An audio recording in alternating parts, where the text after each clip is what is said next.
우리가 살면서 어떤 일을 새롭게 시작할 때에는 마음에 큰 기대를 품고 시작할 때가 많습니다. 처음에는 모든 것이 좋아 보입니다. 앞으로가 기대가 되고 잘 될 것 같은 확신도 있습니다. 그래서 더욱 열심을 쏟게 되고 더욱 내 마음을 그 일에 쏟게 됩니다. 그런데 시간이 지나면서 조금씩 생각과 다른 모습들을 만나게 될 때가 있습니다. 내가 상상했던 것과는 다른 현실이 보이기 시작하는 것입니다. 그렇게 되면 우리의 마음은 처음 먹었던 그 마음과는 조금씩 달라집니다. 이게 아닌 것 같은데, 내가 생각했던 게 이게 아니었는데 라고 말입니다. 자, 이런 생각이 들게 되면 당연히 처음에 내가 가지고 있었던 그 큰 기대와 기쁨은 어느새 조용히 식어져 버립니다. 왜 이러한 일이 일어나는 것일까요? 상황이 변했기 때문일까요? 아니면 처음부터 우리가 잘못 이해하고 있었던 것일까요? 오늘 우리가 함께 읽은 이 말씀 속에서도 처음 제일 큰 기대와 환호로 시작하였지만 결국에는 그 마음이 멈춰버린 사람들이 등장하고 있습니다. 예수님께서 예루살렘으로 향하고 계십니다. 이제 주님의 걸음은 마지막을 향해 가고 계십니다. 그러나 이 길은 사람들에게 떠밀려가는 길이 아닙니다. 어쩌다 보니 이르게 된 길도 아닙니다. 예수님은 이미 알고 계셨고 결단하셨으며 오직 아버지의 뜻에 순종하시기로 하신 그 길을 따라 묵묵히 예루살렘으로 올라가고 계신 것입니다. 그렇게 예루살렘 가까이 벳바게와 베다니라고 하는 동네에 이르셨을 때에 예수님께서는 제자 둘을 보내시며 아주 구체적인 지시를 내리십니다. 본문 30절에서 31절 말씀입니다. 이르시되 너희는 맞은편 마을로 가라. 그리로 들어가면 아직 아무도 타보지 않은 나귀 새끼가 매어 있는 것을 보리니 풀어 끌고 오라. 만일 누가 너희에게 어찌하여 푸느냐 묻거든 말하기를 주가 쓰시겠다 하라 하시매라고 하였습니다. 당시의 나귀는 흔히 사용하던 교통수단이었지만 보통 왕이 타고 다니는 것은 나귀가 아니라 힘있고 당당한 말이었습니다. 굽소리가 요란한 말을 타고 입성해야 사람들의 시선을 압도할 수 있기 때문이었습니다. 그런데 보십시오. 예수님은 다 자란 나귀도 아닌 아직 아무도 타보지 않은 작은 나귀 새끼를 선택하십니다. 이것은 단순한 선택이 아니라는 것입니다. 약 500여 년 전에 구약의 예언, 보라 내 왕이 내게 임하시나니 그는 공의로우시며 구원을 베푸시며 겸손하여서 나귀를 타시나니 라고 하는 스가랴의 말씀을 이루어 가시는 장면이었습니다. 자, 이렇게 말씀을 이루시기 위하여서 아버지의 뜻에 순종하고 계시는 예수님은 그러하기 때문에 그 길 끝에 무엇이 당신을 기다리고 있는지도 잘 알고 계셨습니다. 그곳에 배신이 있다는 것을 아셨고 또 그곳에 조롱이 있다는 것도 아셨고 그곳에 십자가가 기다리고 있다는 것도 아셨습니다. 그러나 예수님은 그 길을 피하지 않으셨다는 것입니다. 여러분, 우리는 고난을 만나게 되면, 고난의 길을 알게 되면 어떠할까요? 우리는 그 고난을 피하고 싶을 것입니다. 내 눈앞에 손해가 보인다면 돌아서고 싶어 할 것입니다. 아픔이 예상되면 다른 길을 찾아 나서고 싶을 것입니다. 그런데 우리 주님은 그러지 않으셨다는 것입니다. 예수님은 우리를 사랑하시기에 또 우리를 살리시기 위해, 우리를 죄와 사망에서 건져내시기 위해 영광이 아니라 십자가의 길을 선택하신 것입니다. 이것이 참 놀라운 은혜인 것입니다. 우리는 눈에 보이는 것이 있으면 더 나은 길이 있을까 하여 그것을 피하거나 다른 길을 찾게 되지만, 예수님은 그 길이 어떠한 길인 줄을 알고 계셨으면서도 그 길을 피하지 않고 묵묵히 걸어가셨다는 것입니다. 자, 그런데 문제는 사람들이 그 예수님을 그렇게 바라보지 못했다는 데 있습니다. 예수님은 지금 십자가를 향해 가고 계셨지만 사람들은 예수님이 왕좌를 향해 가고 있는 줄 알았습니다. 예수님은 자신을 내어주시기 위해 지금 가고 계시지만 사람들은 자신들의 기대를 이루어줄 뿐으로 예수님을 받아들이고 있었습니다. 예수님의 길과 사람들의 기대 사이에는 깊은 간격이 있었던 것입니다. 바로 그 간격이 오늘 본문의 비극이고 동시에 우리의 신앙을 비추어주는 거울이 됩니다. 자, 사람들은 예수님께서 점점 다가오실 때가 되자 예수님을 맞이하기 위해서 어떠한 모습을 보이고 있습니까? 자신들의 겉옷을 길에 펴고 기뻐하는 자리에 서게 됩니다. 그리고 그곳에서 하나님을 찬양하는 소리가 울려 퍼집니다. 본문 38절의 말씀입니다. 이르되 찬송하리로다 주의 이름으로 오시는 왕이여, 하늘에는 평화요 가장 높은 곳에는 영광이로다 하니 라고 하였습니다. 이 얼마나 감격스러운 장면입니까? 누가 보아도 뜨거운 신앙의 장면이지 않습니까? 누가 보아도 예수님을 높이는 것처럼 보여집니다. 그러나 사랑하는 성도 여러분, 겉으로 드러나는 열정이 곧바로 바른 믿음을 뜻하는 것은 아닙니다. 눈물과 감격이 있다 해도 그것이 반드시 예수님을 바로 아는 것은 아닙니다. 찬양의 크기가 내 믿음의 깊이를 증명해 주는 것도 아닙니다. 얼마 전에 요즘 시대의 수련회의 모습을 우리가 한 번쯤 돌아보아야 한다는 내용으로 된 영상을 보게 된 적이 있습니다. 수련회에 가면 뜨겁습니다. 특별히 중고등부 또는 청년부 수련회를 가보면 이 친구들은 가만히 앉아서 찬양하지 않습니다. 말 그대로 방방 뛰면서 찬양하고 울부짖으면서 하나님을 찾으며 기도합니다. 그런데 여러분, 간혹 가다 보면 그 수련회를 인도하는 찬양 인도자나 설교를 전하러 온 목사님들이 이런 말을 할 때가 있습니다. 오늘 몇 센치 이상 뛰지 못하면 하나님을 못 만납니다. 여러분, 울부짖지 않으면 여러분 목이 다 쉴 때까지 기도할 것입니다.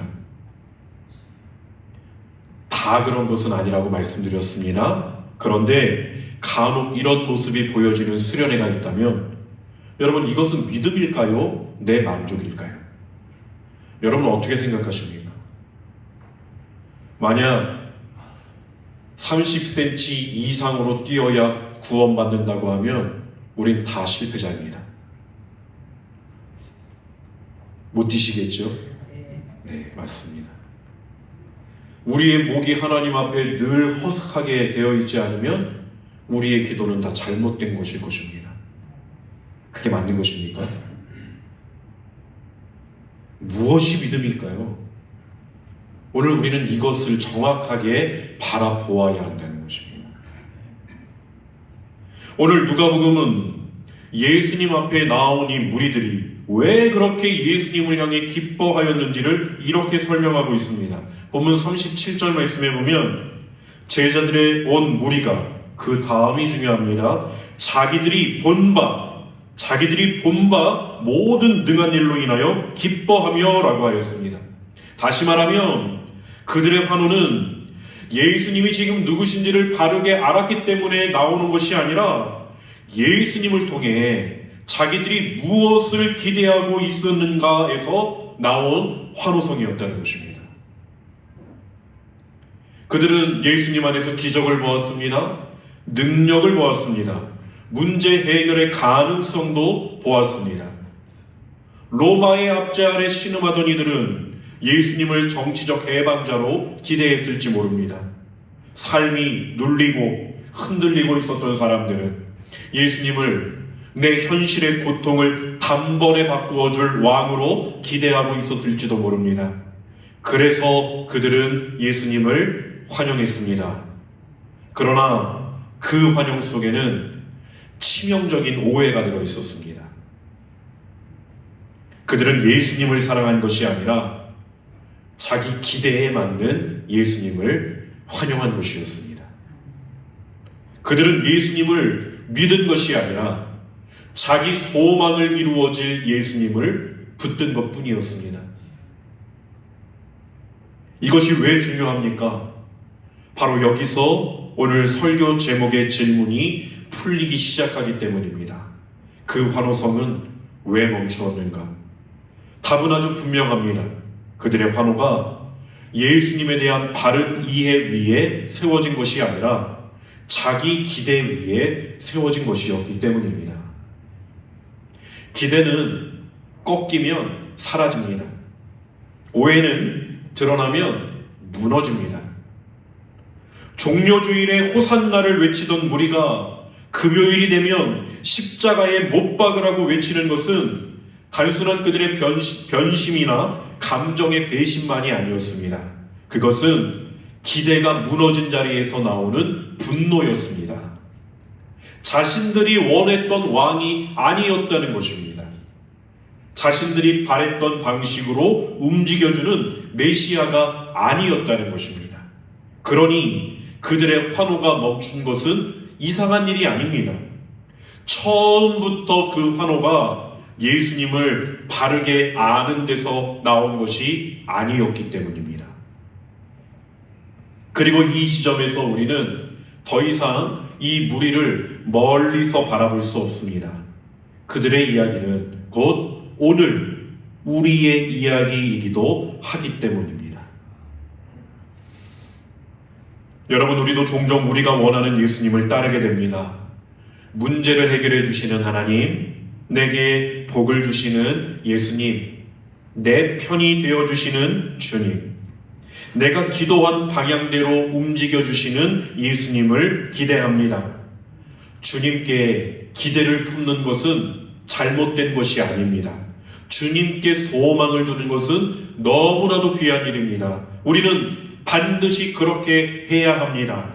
그런데 어느 순간에 우리의 기대가 예수님보다 더 커질 때가 있다는 것입니다. 내가 원하는 방식으로만 역사하셔야 좋은 예수님이고, 내가 기대한 결과를 주셔야만 사랑의 주님이며, 내 계획을 이루어 주셔야 신실한 주님이라고 생각하기 시작하면 어느 순간 우리는 예수님을 믿는 것이 아니라 내가 만든 예수님을 믿고 있는 것이 되는 것입니다.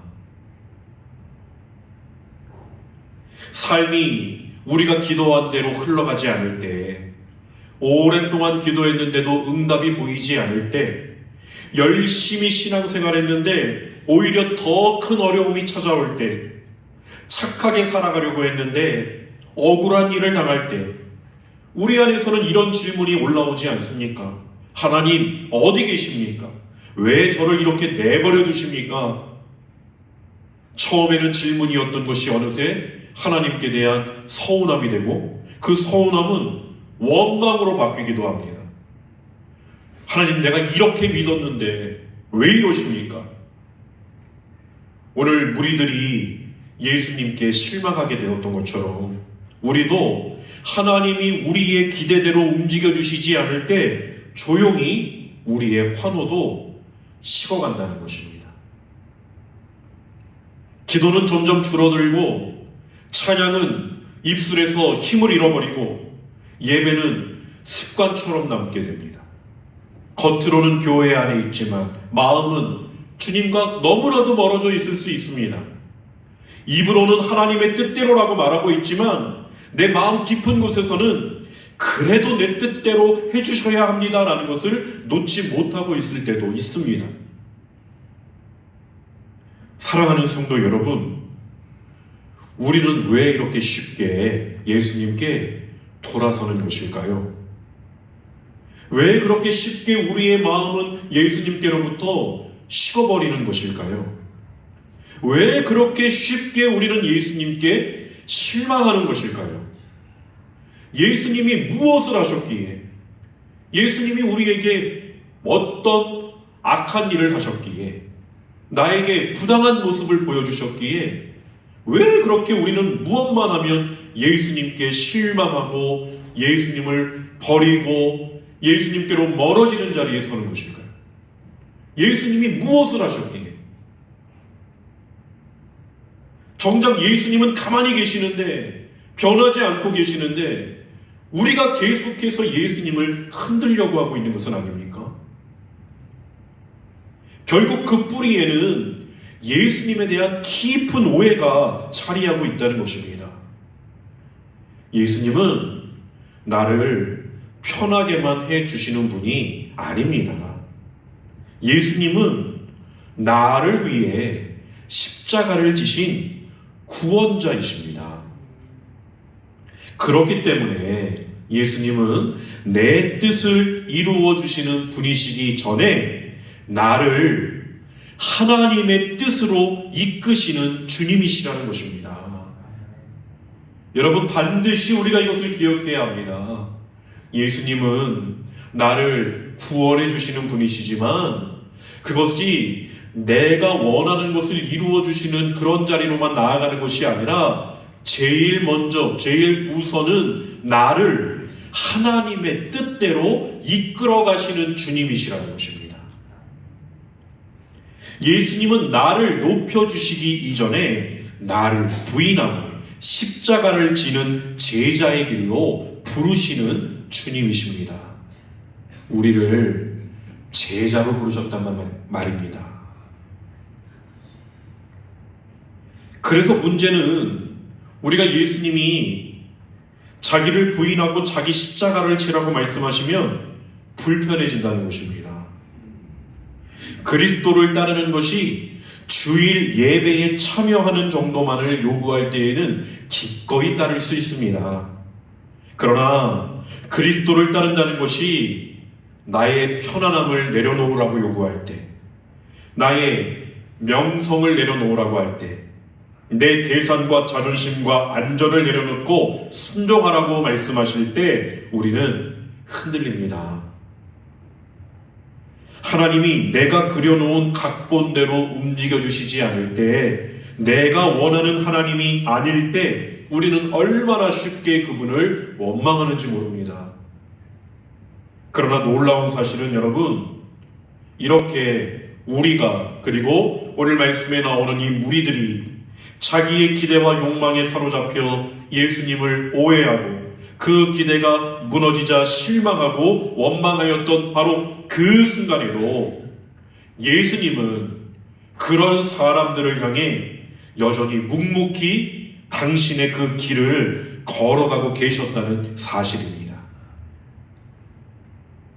우리가 예수님을 오해한다고 해서, 예수님께 실망하였다고 말해서 우리가 예수님께로부터 멀어지는 자리에 섰다고 해서 예수님이 그런 우리를 돌아보시며 너 왜 나에게 그렇게 하느냐고 화를 내시고 책망하시고 우리를 질책하시는 것이 아니라, 예수님은 그 모든 것을 다 알고 계시면서도 당신이 가야 할 그 목표를 향해서 묵묵히 걸어가셨다는 것입니다. 주님은 사람들의 환호가 얼마나 가벼운 것인지 모르지 않으셨습니다. 그들이 왜 자신을 지금 따르는지도 모르지 않으셨습니다. 그들의 입술이 오늘은 호산나를 외치지만 머지않아 침묵하거나 돌아서거나 심지어 십자가에 못 박으소서라고 외치게 될 것까지도 다 아셨습니다. 그럼에도 예수님은 멈추지 않으셨습니다. 왜냐하면 바로 그런 자들을 살리시기 위해 그 길을 가셔야만 했기 때문입니다. 자기를 바르게 아는 사람들만이 아니라 자기를 오해하고 있는 사람들까지도, 자기를 끝까지 충성스럽게 따르는 사람들만이 아니라 두려움 때문에 도망칠 사람들까지도, 심지어 십자가에 못 박으라고 외치는 죄인들까지도 살리시기 위해서 주님은 묵묵히 예루살렘으로 들어가신 것입니다. 이것이 십자가의 사랑인 것입니다. 십자가는 주님을 잘 이해하고 따르는 사람들만을 위한 길이 아닙니다.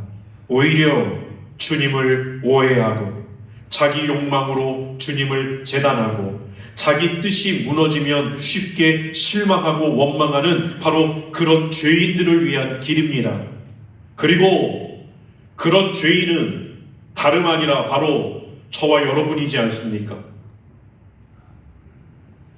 나를 위해 예수님은 절대로 멈추실 수가 없었다는 사실입니다. 나를 위해서.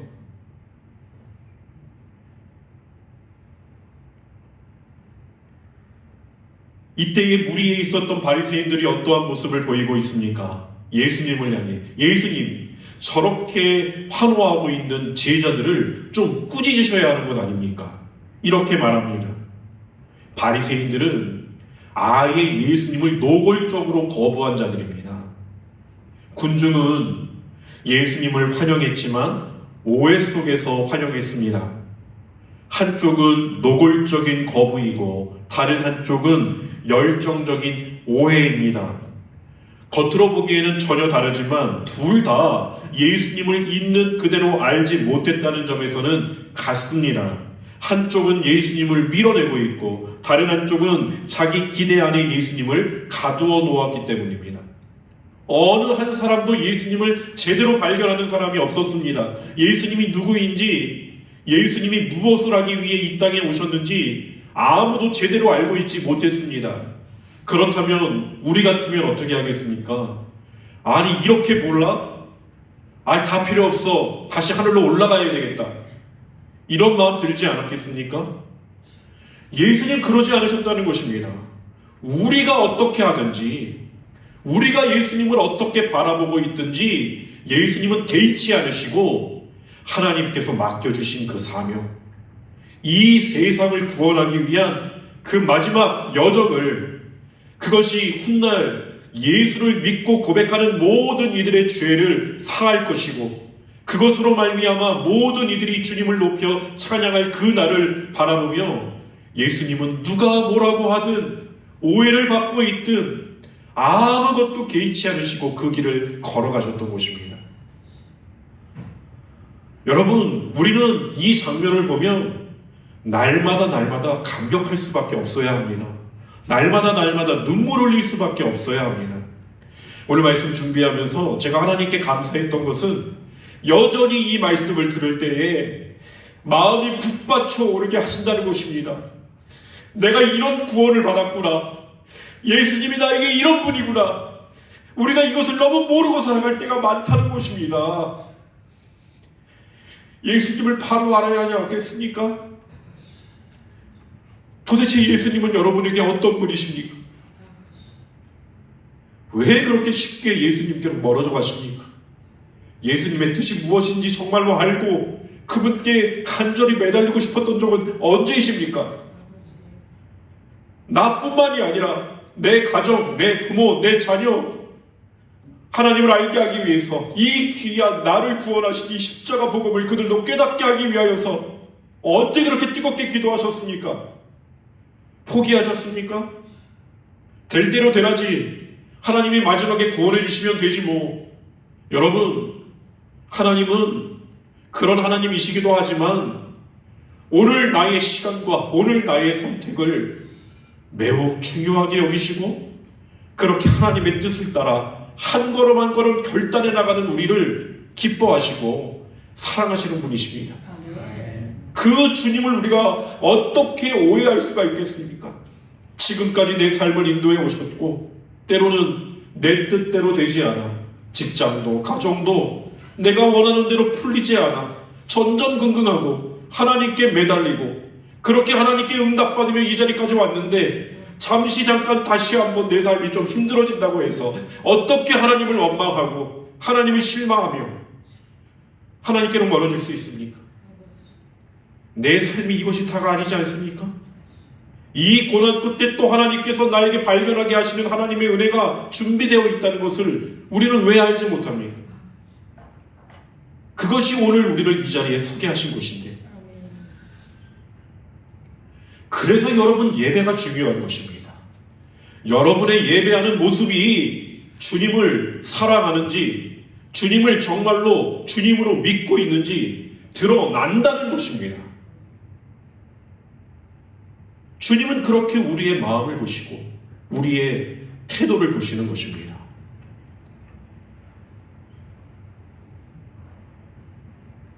이렇게 모두가 예수님을 거부하고 오해하고 있을 때 그럼에도 불구하고 예수님은 말씀하시지 않습니까? 본문 40절의 말씀입니다. 대답하여 이르시되 내가 너희에게 말하노니 만일 이 사람들이 침묵하면 돌들이 소리 지르리라 하시니라. 아멘. 이 말씀은 예수님의 왕되심에 대한 선언이십니다. 사람들의 반응이 어떠하느냐에 따라서 예수님이 왕이 되시는 것이 아닙니다. 사람들이 환호한다고 해서 왕이 되시는 것도 아니고 사람들이 돌아선다고 해서 왕이 아니게 되는 것도 아닙니다. 예수님은 여전히 왕이십니다. 거부 속에서도 왕이시고 오해 속에서도 왕이시며 십자가를 지시는 순간에도 왕이셨습니다. 그러하기에 이 말씀은 동시에 우리에게 묻는 것입니다. 너는 지금 어떤 마음으로 나를 따르고 있느냐? 어떤 마음으로 주님을 따르고 계십니까? 여러분이 알고 계시는 주님은 어떤 분이십니까? 예수님은 변하지 않으시지만 예수님을 향한 우리의 반응은 늘 우리의 신앙의 본질을 드러냅니다. 나는 예수님을 거부하고 있는가? 오해하고 있는가? 나는 주님의 뜻을 따르려고 하는가? 아니면 여전히 내 뜻을 따라 주님이 움직여 주시기만을 바라고 있는가? 나는 예수님을 예수님으로 사랑하는가? 아니면 예수님을 통해 내가 원하는 것만을 꿈꾸고 있는가? 사순절은 바로 이런 질문 앞에 서는 시간이어야 합니다. 사순절은 분위기를 조용히 만드는 절기가 아닙니다. 내 마음의 진실을 십자가 앞에 가지고 나아가는 시간입니다. 내가 정말 예수님을 알고 있는지, 내가 정말 예수님을 따르고 있는지, 내가 정말 십자가의 주님을 사랑하고 있는지를 돌아보는 시간이어야 합니다. 사랑하는 성도 여러분, 우리는 예배당 안에서 주님을 찬양하고 있습니다. 그러나 주님은 우리를 예배당 안에서의 고백만으로 부르시지 않으셨습니다. 우리는 예배에 참석하는 것을 신앙의 전부처럼 여깁니다. 그러나 주님은 우리를 그보다 훨씬 더 큰 부르심으로 부르십니다. 그리스도의 참된 제자가 된다는 것은 주일 1시간의 감동으로 끝나는 것이 아닙니다. 한 주간 내내 그분을 따르는 것입니다. 어떤 대우를 받더라도 하나님을 나의 하나님으로 고백하는 것입니다. 상황이 뜻대로 되지 않아도 그분을 부인하지 않는 것입니다. 때로는 우리의 여정이 어둡고 두려운 곳으로 이어질지라도 그 길의 끝에 주님이 계심을 믿고 걸어가는 것입니다. 제자들처럼 우리의 믿음도 시험을 받습니다. 그리고 그 시험은 우리가 예수님을 얼마나 뜨겁게 좋아하는가 보다 예수님을 얼마나 바르게 알고 사랑하는가를 드러내는 것입니다. 그러니 다시 처음 질문으로 돌아가 보아야 합니다. 그 환호성은 왜 멈추었는가? 오늘 여러분의 예수님을 향한 그 환호성은 왜 멈추었습니까? 이 질문 앞에 우리는 회개로 나아가야 합니다. 주님, 저도 주님을 오해한 적이 많았습니다. 주님보다 주님이 주시는 것을 더 사랑한 적이 있었습니다. 십자가의 주님보다 내 문제를 빨리 해결해 주시는 주님만 바랄 때가 있었습니다. 주님, 저를 불쌍히 여겨주시고 이제는 주님을 바르게 알게 하여 주옵소서. 이것이 오늘 우리의 참된 고백이 되기를 간절히 소망합니다. 말씀을 정리하려고 합니다. 종료주일의 환호는 아름답습니다. 그러나 오늘은 종료주일이기도 하지만 고난주간이 시작되는 고난주일이기도 합니다. 우리의 환호가 진정한 제자도로 이어지지 않는다면 결국 우리 대신 돌들이 먼저 소리치게 될 것입니다. 그러나 여러분, 우리가 먼저 소리쳐야 하지 않겠습니까? 예배당 안에서만이 아니라 우리의 삶 전체로 말입니다. 기쁠 때만이 아니라 어려울 때에도, 응답이 있을 때만이 아니라 침묵 속에서도, 이해될 때만이 아니라 이해되지 않을 때에도 주님은 여전히 나의 왕이시라고 고백할 수 있게 되기를 간절히 소망합니다. 환호만 있는 신앙이 아니라 끝까지 따르는 신앙으로, 감정에 머무는 신앙이 아니라 진리 위에 선 신앙으로, 기대가 무너지면 함께 무너지는 신앙이 아니라 십자가 앞에서 더 정결해지는 신앙으로 나아가기를 소망합니다. 이제 내가 원하는 예수님이 아니라 성경이 증언하는 참된 예수님을 더 깊이 알고 끝까지 사랑하며 따르는 저와 여러분 모두가 되기를 주님의 이름으로 간절히 축원드립니다. 기도하겠습니다. 거룩하신 하나님, 우리가 주님을 믿는다 하면서도 우리의 기대와 욕망으로 주님을 오해하고 내 뜻이 이루어지지 않을 때 쉽게 실망하고 마음이 식어버렸던 우리의 연약함을 돌아볼 수 있게 하시니 감사를 드립니다. 주님, 우리의 눈을 열어주셔서 우리가 원하는 모습의 예수님이 아니라 우리를 위해 십자가의 길을 끝까지 걸어가신 참된 주님을 바르게 알고 깊이 사랑하게 하여 주옵소서. 환호로 시작하는 신앙이 아니라 고난 속에서도 주님을 신뢰하며 끝까지 따르는 제자의 삶을 살게 하여 주옵소서. 우리의 왜곡된 기대를 내려놓게 하셔서 주님의 뜻 앞에 온전히 순종하며 십자가의 사랑으로 살아가게 하여 주시옵소서. 감사드리오며 우리 구주 예수 그리스도의 이름으로 간절히 기도드립니다. 아멘.